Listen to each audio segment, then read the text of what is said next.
I mean, people will flat out lie to you in your face. People that you trust.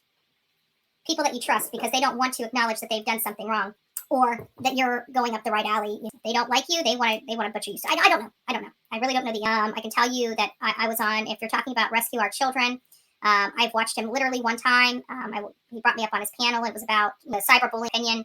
And so it makes me very cautious when I hear stuff about other YouTubers. Yeah, even one that I actually partnered with that, I heard horrible things about this person and still, went to bat. And I say, I had to learn a lesson.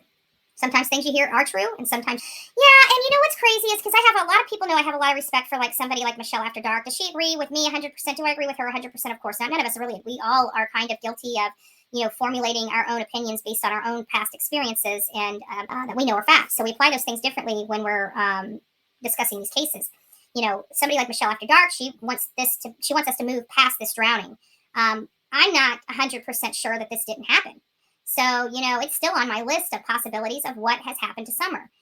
There's also other possibilities. I still believe it was an accident. I still believe it was due to negligence from her mother. But then it starts worrying me when we start finding out that there was the possibility of Dawn actually being home at the time.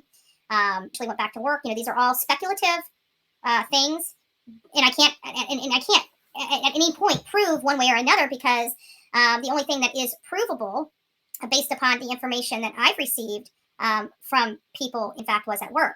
But then you got, you hear these stories about when you look at that photo in the interior of that vehicle, and it really doesn't match other vehicle interiors other than Don Wells. And then it starts putting in your brain, now, was he there? And then you go back and listen to the interviews you had with him, and you start hearing these slips about, last time we saw her, and I'm like, are those slips? Are those accidents? Are those mistakes? Or is he accidentally letting me know that he was there when she disappeared? So you're kind of looking at it from that angle as well. So I really don't know. Thank you. Guys, I have to tell you, this is the best seller on the Bullhorn Betty merch site. This is the official coffee club cup for the Bullhorn Betty channel.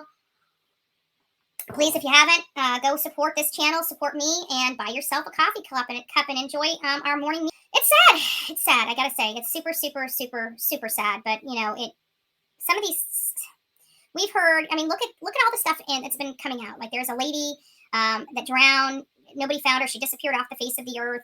Back I want to say 15 or so years ago. They just dredged the pond. They found her. They found her car. She was in her car. I don't know if she intentionally did that or if she did that by accident. But things. I do believe things come to light, and I just really wish that they would eliminate all the possibilities so they could start arresting the Wells on unrelated charges to Summer. There was a lot of abuse in that home. There was a lot of alcohol being given to children in that home. There were a lot of things that should never have happened going on. And it's very upsetting to me that, while other states understand that and Tennessee Bureau of Investigations has let these parents go unscathed and unaccountable for the atrocities that they've done to their children over the years without holding them accountable. And that is very upsetting to me. It should be sitting in jail. And that's my opinion. And I'm not coming off of that opinion until somebody brings me some different evidence, because based on what I saw, they should be in jail. Period.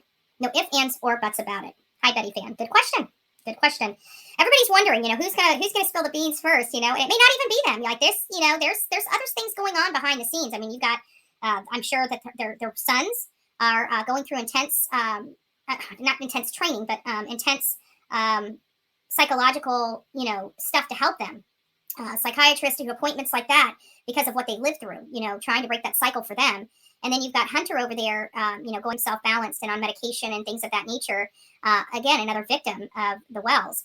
And it makes you wonder, what is going on? Who is speaking? It could be a number of people, a number of witnesses, actual witnesses in this case. But I have to say, I still find it odd that they keep circling back to the same area. They keep circling back to the same area. So they have to believe foul play is more involved in this, and they have to believe that she is out there. So we're just going to keep praying for law enforcement. We're going to keep praying for Summer Wells. We're going to, at the end of the day, I think everybody that covers this case, at the end of the day, all we want is her brought home. That's where all of our eyes and our hearts and on is. I also want the people responsible held accountable, and I want them held accountable to the